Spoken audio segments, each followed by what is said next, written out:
हो गया कि कुछ लोगों के पेट में समस्या है।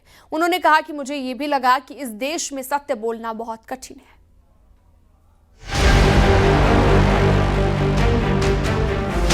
ऐसे ही जब 4 लड़कियों से व्यभिचार करता है तो वो अपनी पत्नी से संतुष्ट नहीं रहेगा, उसे 4 से व्यभिचार करना पड़ेगा, क्योंकि उसने आदत बना ली है।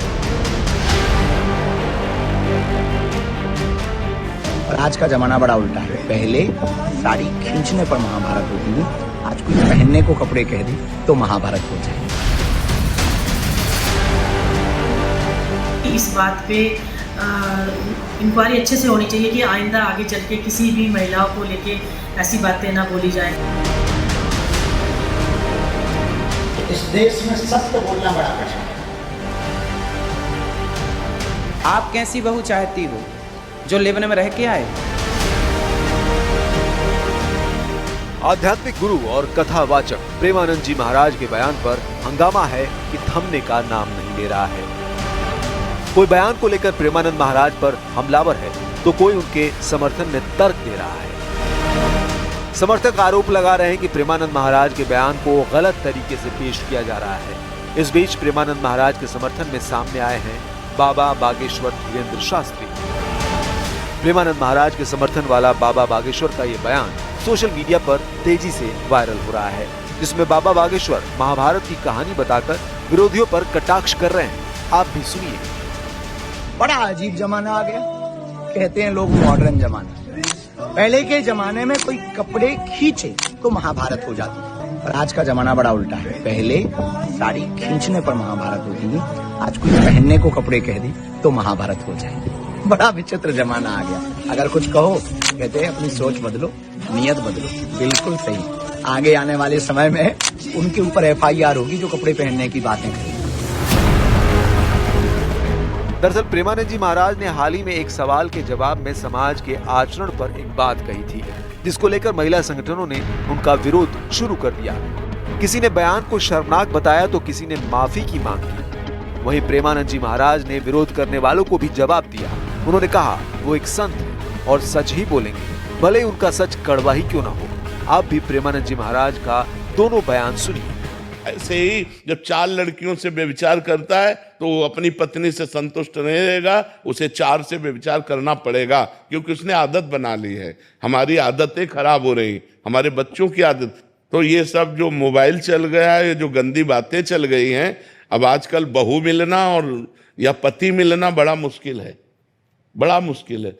जैसे नाली का कीड़ा नाली में ही सुख का अनुभव करता है, उसे अमृत कुंड में डालो तो उसे पसंद नहीं आएगा। ऐसे जो गंदे आचरण कर रहे हैं ना, उनको सही बात उपदेश करो तो वो बुरा लगेगा, उनको बुरा लगेगा, उनको अच्छा नहीं लगेगा। तो हम कड़वा भी बोलेंगे, तुम गर्लफ्रेंड बॉयफ्रेंड बनाना बंद करो, तुम कोई नशा मत करो, अपने माता पिता की आज्ञा में रहो। अब इसी को तुम बुरा मानो तो फिर अगर संत जन तुम्हें नहीं उपदेश करेंगे तो शास्त्रों तक तुम्हारी पहुंच नहीं, तुम कैसे जानोगे कि अच्छाई क्या है और बुराई क्या है। दरअसल प्रेमानंद महाराज ने अपने बयान में महिलाओं के साथ ही पुरुषों के आचरण पर भी सवाल उठाया था। उन्होंने पुरुष और महिला दोनों से आचरण सुधारने की बात कही थी, लेकिन विरोध करने वालों ने इसे एक तरफा महिलाओं का ही अपमान बता दिया। ऐसे लोगों को भी बाबा बागेश्वर ने 2 टूक जवाब दिया। हमारा विरोध करना तो ठीक है, पर महात्मा प्रेमानंद जी का विरोध करना, वो तो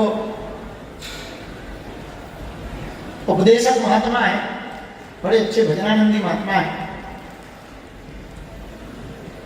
उनका विरोध करना इससे सिद्ध हो गया कई लोगों को पेट की बीमारी है।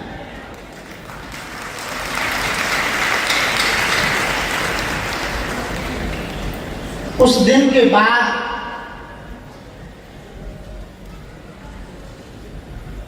हमको एक बात और मन में बैठ गई कि इस देश में सत्य बोलना बड़ा कठिन है। महिला से ही पुरुष का जन्म हुआ है, फिर पता नहीं उन्होंने इतने इस पे बैठ के गुरु के इस ओहदे पे बैठ के ये गलत बातें क्यों करी, इतने टिक्का टिप्पणी क्यों की।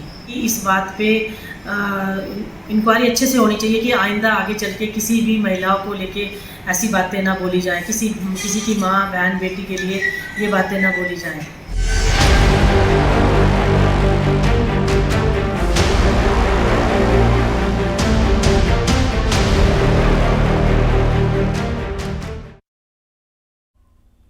सशक्त पीली सेना की अध्यक्ष शबाना खंडेलवाल ने कथावाचक अनिरुद्धाचार्य पर गंभीर आरोप लगाते हुए निशाना साधा। शबाना खंडेलवाल ने कहा कि मैंने देखा कि आज एक बार फिर से बाबा अनिरुद्धाचार्य हमारी महिलाओं का अपनी आंखों के सामने उन्हें अपमानित कर रहे हैं और उनको धक्के दिलवाए अपने भक्तों से नारी जाति को अपमानित करने की कोशिश की। आप उनकी आज एयरपोर्ट पर हमने देखा कि बाबा अनिरुद्ध आचार्य के भक्तों ने हमारी पत्रकार बहनों के साथ अवमाननीय व्यवहार किया, धक्का मुक्की की। शर्म आती है मुझे उन महिलाओं पर जो आज भी जो बाबा तुम्हें मन से गालियां देता है, लज्जित करता है, बेइज्जत करता है। आप उनके लिए अपनी बहनों पे हाथ उठा रही हैं, उनके साथ धक्का मुक्की कर रही हैं।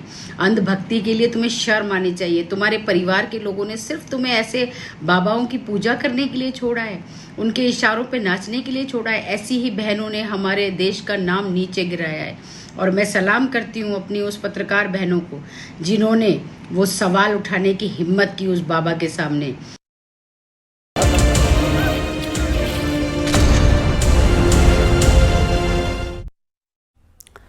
उत्तरकाशी जिले का धराली गांव कभी पर्यटकों से गुलजार हुआ करता था। यहाँ की चहलकदमी, चहल पहल चारधाम यात्रा पर जाने वाले भक्तों के लिए नहीं बल्कि आम लोगों के लिए भी खास होती थी। पहाड़ से आई आफत ने पल भर में सब कुछ तबाह कर दिया। न सड़क बची, न मकान बचे, गेस्ट हाउस और दुकानें, सब कुछ मलबे में तब्दील हो गया। जान बचाने के लिए लोग भागे लेकिन सफल नहीं हो पाए और यहीं पर दब गए। चंद सेकंड में धराली का नक्शा बदल गया। बचे हैं तो सिर्फ तबाही के निशान। ये स्पेशल रिपोर्ट देखिए।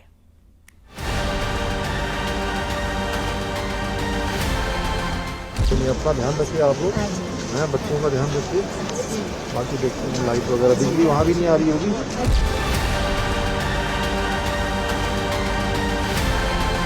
सब लोग काटते हैं। कहाँ से हैं? मैं सर मखवा से। चलो आने के जाने का क्रम सब हो गया। बड़ी बात है, निकाल लेंगे अभी सब लोग।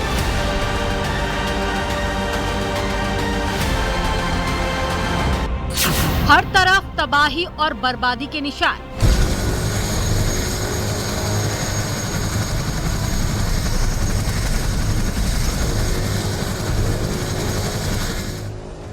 थम गई जिंदगी, मलबे में दबा आशियाना।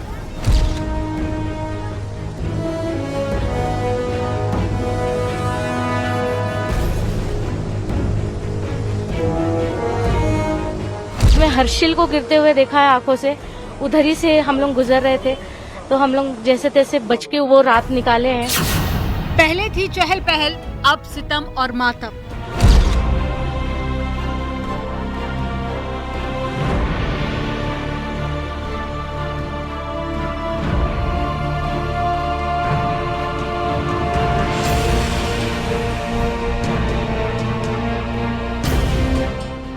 अगस्त मंगलवार को उत्तरकाशी का धराली गांव आपदा के बाद तबाह हो गया।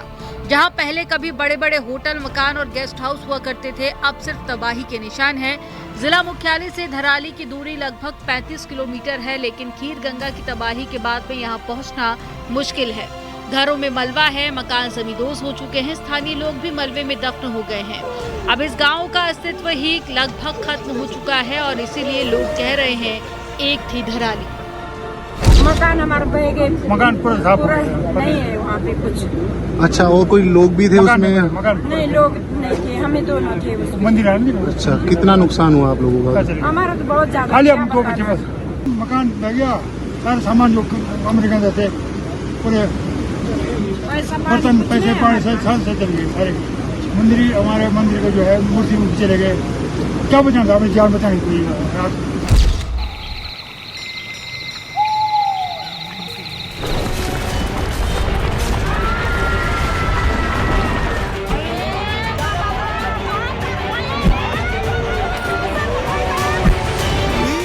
जिस धराली गांव में आपदा आई है, वहां से रास्ता गंगोत्री के लिए जाता है। चारधाम यात्री बड़ी संख्या में यहां से निकलते थे।